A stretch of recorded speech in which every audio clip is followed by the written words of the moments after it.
মৌলানা বদরুদ্দিন আজমল সাহেব সম্পর্কে আপনার মতামত কিতা, আর বর্তমানে হুজুর বহুত বেমার আছেন তার সম্পর্কে কিতা কইবা? ওয়ালাইকুম আসসালাম ওয়া রাহমাতুল্লাহি ওয়া বারাকাতুহু। ইন্নাল হামদুলিল্লাহ। প্রথমত শুকরিয়া আদায় করা লাগবো আসামবাসীর, যে আসামবাসীয়ে তান রাজনীতি সিয়াসত আর তান ই সাইড থইয়া তান অপর সাইড যা কিছু আছে সব কিছু দেখো আপনারা। অপর সাইড কিতা আছে? প্রথমত তাইন ওয়ারাসাতুল আম্বিয়া, এক নবীর ওয়ারিস, নবীজির কুটুম। 2 নম্বর তাইন দারুলুম দেওবন্দর ফাজিল, এক কাসিমি।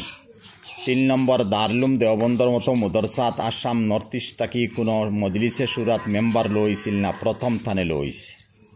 4 নম্বর সৈয়দ আসাদ মদনী নব্বরল্লাহু মারকাদাহু, নবীর বংশর, এত বড় এক বুজুর্গ। আর এই মতো হজরতর খানকাত রইয়া আল্লাহ বিল্লাহ করিয়া তান গেছ তাকি ইজাজত পাইছন মজাজ বঞ্চন। এরপরে আসামর দিকে যদি আই, তে আসামও Ajmal super 50, Ajmal college, Mariam college, Markazul Maarif, Ajmal foundation, Delhi বা মহারাষ্ট্রের মধ্যে বোম্বের মধ্যে মরকজুল মারিফ ওগায়রা ওগায়রা বিভিন্ন সাইটে তাই যে নমুনার খাম করিয়া যাইতরা, এই খামরে সামনে রাখিয়া আসামবাসীয়ে তানে নিয়ামত বলিয়া গণ্য করতে লাগবো, যে এক নিয়ামত স্বরূপ হিসাবে আল্লাহ তানে দিছে। এর লাগে আবার হইয়ার তান রাজনীতি সাইট আপনারা ছাড়ি দেখবা। এই সাইটে দিয়ে গিয়া লাভ নাই, আলোচনা সমালোচনা ইতা সব ছাড়িয়া প্রশ্ন যেখানে আইছে ওখানের জবাব দিতে লাগবো।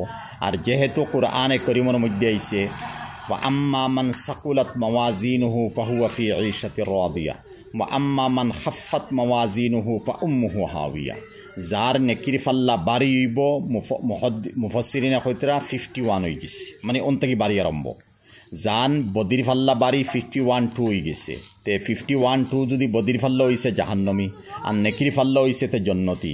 তো ইনর মধ্যে 51-2 রাখতাখানে বদরুদ্দিন সাহেবের ইতা লাইনে যদি যাইতে তো আপনারা 80-90% রাখতে লাগবো সমাজ হম।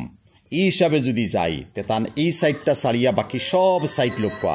এরপরে আসামর জমিন নর্থ ইস্ট ধনী গরিব ধর্ম বর্ণ নির্বিশেষে সবল লাগি যে সহযোগিতা করিয়া আগবাড়িয়া যাইতরা, এডুকেশনের লাইনে হোক, মদরসার লাইনে হোক, মসজিদর লাইনে হোক, হিন্দু মানুষের মন্দিরের লাইনে হোক, বিভিন্ন সাইটে যেটা দান দক্ষিণা করিয়া যাইতরা, বিধবা অকল আসন, এতিম মিসকিন অকল আসন, গরিব অকল আসন, আল্লাহর ফজল এই সাইট সারার সামনে রাখিয়া আমি অতখান হইতে নাকিছে বাধ্য হইমু যে আল্লাহ পাকে তানে দিয়া যে খাম আমরা খরা নিল, আর এই খামর শুক্রিয়া আমরা আদায় করি শেষ করতে পারতাম না।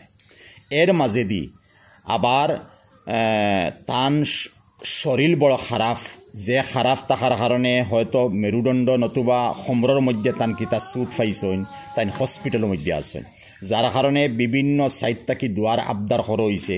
আর আমি নাকিছেও কইমু যত মাসম এই মতো এক আলিমে দিন হিসাবে, দিনের এক খাদিম হিসাবে, দিনের এক আমরার এক সাহারা হিসাবে, আর বড় দরজার এক দনাইত্য আর তিজারত ব্যবসা বাণিজ্য করেনেওয়ালা, দান দক্ষিণা জকাত আদায় করেনেওয়ালা এক ব্যক্তি হিসাবে আমরা সমাজম আয়াতে শিফা সালামুন কওলাম মির রব্বির রহিম 313 বার ফলি না, আর তান হকর মধ্যে আমরা দোয়া করি না যে আল্লাহ পাকে তানে সুস্থতা দেখুয়া, নেক হায়াত দেখুয়া, আর বেশ করি মাতার উপরে ছায়া রাখুকা, মানুষের ফায়দা পৌঁছক, ধনী গরিব ধর্ম বর্ণ নির্বিশেষে। এইভাবে মৌলানা মোশতাক আনওয়ার সাহেব আল্লাহর ফজল কিছু মানুষে কইন না যে আলিম হল গরিব, হাসা আলিম হল গরিব, আর আবার কিছু মানুষের এইখানে বুঝতে হয় যে সারা গরিবই আল্লাহ মনে হয় আলিম হলরে দিয়া। আর দেখা যায় বদরুদ্দিন আজমল সাহেব মৌলানা মোশতাক সাহেব আসাম থেকে নর্থ ইস্ট থেকে বড় দরজার সেট বনে গেছেন। হাসা কথা অত আল্লাহর এক কেরেশমা হওয়া যায় না, এর লাগি তাইনও বেমার আসলা, এখন সুস্থ তো হইছে। এরা মানুষ বড় দান দক্ষিণা করেনেওয়ালা আর উম্মতর বড় খেদমত করেনেওয়ালা, আর বিশেষ করে এনআরসি ব্যাপারে হোক, অফ বোর্ড ব্যাপারে হোক, ই মতো নেতা হলে যেটা করিয়া যাইতরা দন আর তিজারত দিয়া, পয়সা দিয়া, সময় দিয়া, খরচ করিয়া, এটা আমরা শুক্রিয়া আদায় করি শেষ করতে পারতাম না। যার কারণে আবার আমরা দুয়ার আবেদন করি আর আল্লাহ পাকে সুস্থতা দেখুয়া, 10 জনরে আল্লাহ নেক হায়াত আর নেক আমল দেখুয়া, আল্লাহুম্মা আমিন।